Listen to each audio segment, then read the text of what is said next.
Olá! Prepare-se para uma jornada no tempo. Vamos explorar o cotidiano surpreendente das famílias nos tempos bíblicos, um mundo onde cada amanhecer trazia consigo uma série de rituais e tarefas essenciais para a sobrevivência.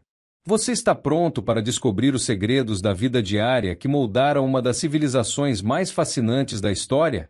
Se você busca conhecimento e uma nova perspectiva sobre a vida em tempos antigos, inscreva-se no canal e ative as notificações.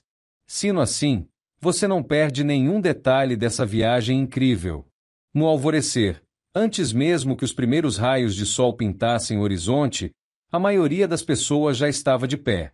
Não era por acaso.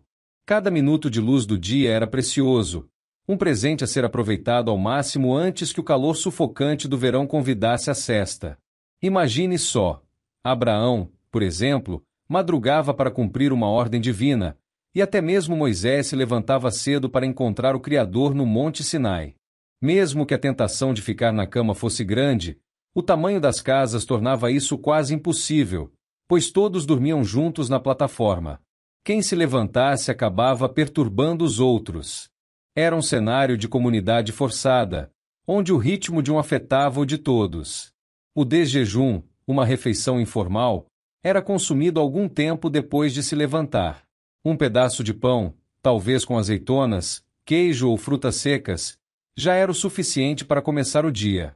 Enquanto os homens e os rapazes mais velhos partiam para o trabalho, muitas vezes comendo no caminho, as mulheres e as filhas se dedicavam às tarefas domésticas, junto com os meninos novos demais para trabalhar e que ainda não podiam frequentar a escola. Os meninos mais novos cuidavam dos animais da família, assim como Davi fez em sua juventude. Com a saída dos homens, um dos rituais mais importantes do dia começava. A moagem. O moinho, uma engenhoca de 2 pedras circulares de cerca de 30 a 50 centímetros de diâmetro, era retirado de seu lugar na plataforma e colocado sobre um tecido limpo. A pedra inferior possuía um suporte vertical de madeira, que passava por um orifício na pedra superior, geralmente feita de basalto, uma pedra leve. Um cabo vertical preso à pedra de cima permitia que ela fosse girada em torno do suporte de madeira ou eixo. Grãos de cevada para os mais pobres, ou trigo, eram habilmente depositados no orifício do eixo, à medida que a pedra superior era girada, esmagando o grão e transformando em farinha sobre o tecido. Pense na relevância dessas tarefas. A água era vital para a sobrevivência e o pão para a nutrição. Cada gota e cada grão representavam o esforço e a dedicação de uma família inteira. É inspirador ver como as comunidades se organizavam para garantir o sustento. O som constante e ritmado desse processo era familiar. O ranger das pedras, o sussurro dos grãos se transformando em farinha. Esse som era tão familiar que sua ausência, segundo o profeta Jeremias, seria um sinal do juízo divino. É fascinante como um simples ato cotidiano podia ter um significado tão profundo. Embora uma mulher pudesse moer sozinha, a tarefa se tornava mais leve com uma companheira. Em alguns casos, escravos eram designados para esse trabalho, como Sansão descobriu em seu cativeiro, e os judeus aprenderam durante a prisão. A moagem não era apenas uma tarefa, era o pilar da alimentação. Enquanto a moagem acontecia, outras atividades essenciais se desenrolavam. Os 2 serviços fora de casa, buscar água e ir ao mercado local, eram feitos pelas meninas mais velhas. A água era um recurso precioso, coletado no poço local ou na fonte, no início ou no fim do dia. Foi justamente observando essa rotina que Eliezer, servo de Abraão, buscou a orientação divina para encontrar uma esposa para Isaque, sabendo que as moças solteiras mais velhas eram as que iam buscar água. A água era transportada em grandes jarros de cerâmica, seja no ombro, como Rebeca fez, ou apoiados no quadril. Quando os alimentos nos depósitos da família acabavam, a ida ao mercado local era uma tarefa diária, já que a comida não durava mais de um dia no clima quente. Essa dependência diária do alimento fresco é o que dá um novo significado à oração "O pão nosso de cada dia dá-nos hoje". Em alguns casos, as famílias utilizavam o forno comunitário para assar o pão. Oséias descreve como o pão era assado lentamente durante a noite e retirado antes que o padeiro atiçasse o fogo novamente pela manhã. Jeremias recebia pão diariamente da Rua dos Padeiros em Jerusalém durante sua prisão. Enquanto as mais velhas buscavam água e alimento, a mãe e as outras filhas cuidavam da casa. O chão devia ser varrido cuidadosamente e tudo posto em ordem, especialmente se animais dormissem dentro de casa à noite. Banhos e a lavagem de objetos também eram necessários. O fogo, fundamental para cozinhar, precisava ser atiçado até que as brasas estivessem prontas. O pão era o alimento básico. A farinha moída era misturada com água e a massa colocada sobre pedras chatas previamente aquecidas. Se fermento fosse usado no pão, um pouco de massa do dia anterior era colocada na nova massa e esta deixada junto ao fogo até que o fermento da velha massa levedasse tudo.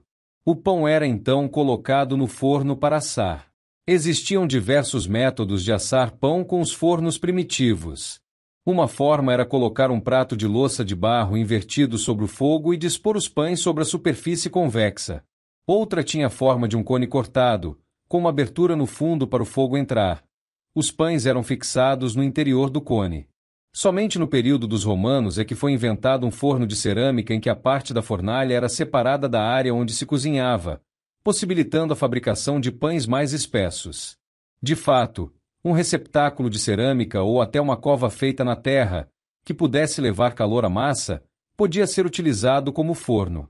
Pães finos como papel, pães do tamanho de biscoitos e outros mais pesados eram feitos desse modo. Uma bandeja de metal era às vezes colocada sobre o fogo, contendo grãos para assar. À medida que os grãos estouravam, eles formavam pipocas ou trigo tostado. É incrível como a criatividade humana se manifestava mesmo com recursos limitados. A variedade de pães e os métodos de cozimento demonstram a engenhosidade das pessoas daquela época. Com a chegada do forte calor do dia, era a hora da sesta, um momento de descanso longe do sol. Abraão se sentava na porta da tenda para a sesta, Saul foi para uma caverna, e Esbozete ficou em sua casa. As duas refeições básicas do dia eram o desjejum e a refeição noturna. Depois do descanso do meio-dia, as atividades importantes se retomavam, com a preparação da refeição da noite para os homens que voltavam do trabalho.